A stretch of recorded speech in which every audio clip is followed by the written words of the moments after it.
I am Ferdinand Marcos, and I am the President of the Republic of the Philippines.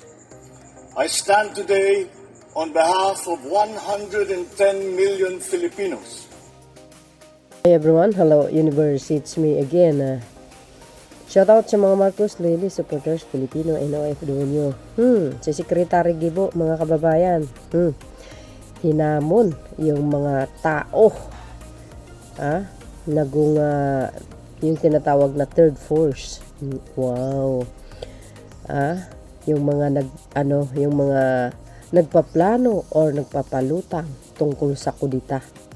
Grabe Ewan ko lang dito sa mga tao na ito, wala na lang magawa kundi manggulo Walang pakialam talaga sa sa mga kapwa nating mga Pilipino. Ang iba naghihirap, Ang pamahalaang Marcos pinipilit na gumawa ng paraan para maayos itong bansa na ito. Pero wala Yung iba talagang sumisingit din talaga.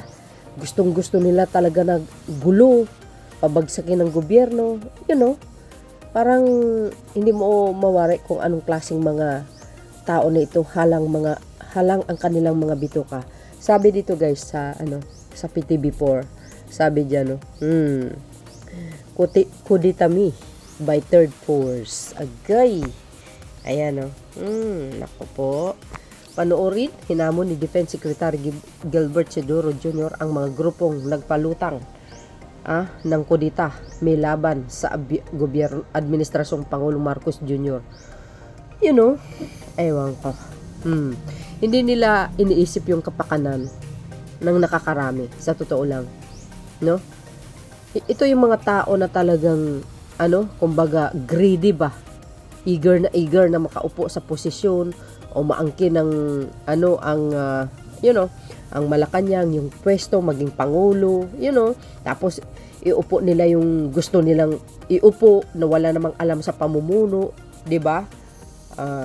Kumbaga may sayad sa utak. Kaloka. Ayon sa kalihim, dapat maglabas ng ebidensya kaugnay ng aligasyon pati na sa sinabing third force. Mga kababayan, ewan ko ba kumbaga himbis tulungan na lang ang pamahalaan para maging maayos yung mga gusot sa nakaraan, pero wala sila pa rin mismo ang nagpupursige para sirain itong pamahalaan na ito, para magkawatak-watak, kaya yan guys ang pinakaingatan natin, kasi kawawa ang Pilipinas kung ang mamumuno ay pro-chikwa, wala na, 'di ba? Kayo rin, tayo rin ang mahihirapan sa totoo lang.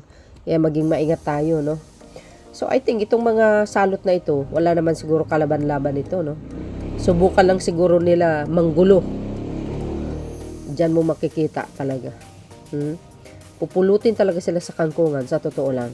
Ito yung sinabi ni Secretary Chodoro, guys. Yung ganitong claim, sir, Alam mo, as responsible citizens, why don't they execute the proper affidavit and file it with the law enforcement and prosecutorial officials so it can be investigated properly? Kung meron talagang ebidensya. Wala.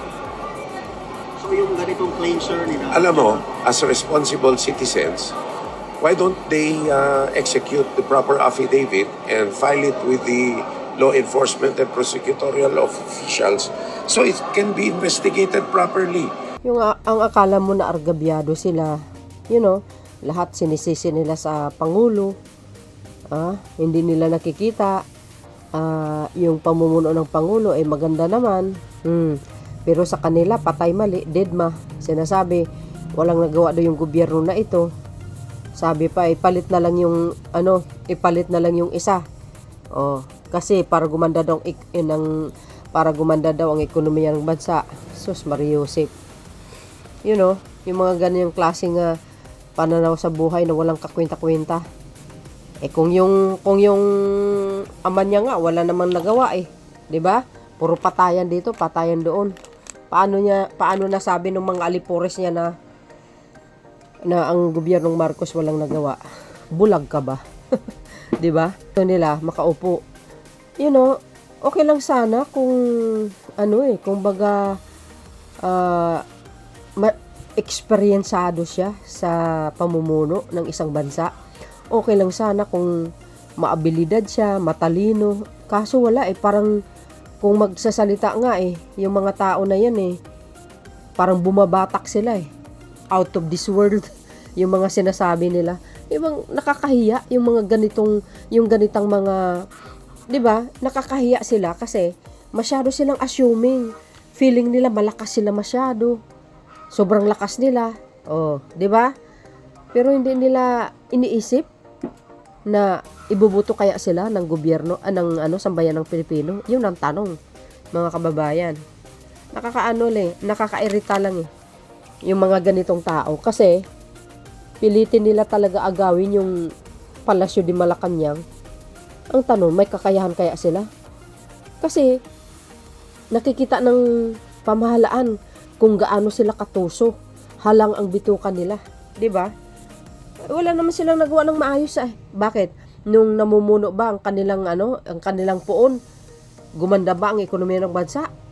Nagiging number 1 ba tayo? Nasolusyonan ba ang problema ng bansa? Hindi. Lalong lumala kamo. Yung ibang nating mga kapwa Pilipino kung pinatay na lang parang aso. 'Di ba? So, ayan. Alam nyo naman siguro, well, guys, kayo na pong balang magkomento or mag-isip. Sino ba kayo na pong balang mag-isip. Sino ba itong mga halang na bituka na ito? Puro kudita ang nasa isip. 'Di ba? Hindi sila uubra, maniwala kayo. Thank you guys for watching. See you again on my next upload. Bye-bye and babus. God bless Philippines. There's more. Follow me and likes, guys. Bye everyone.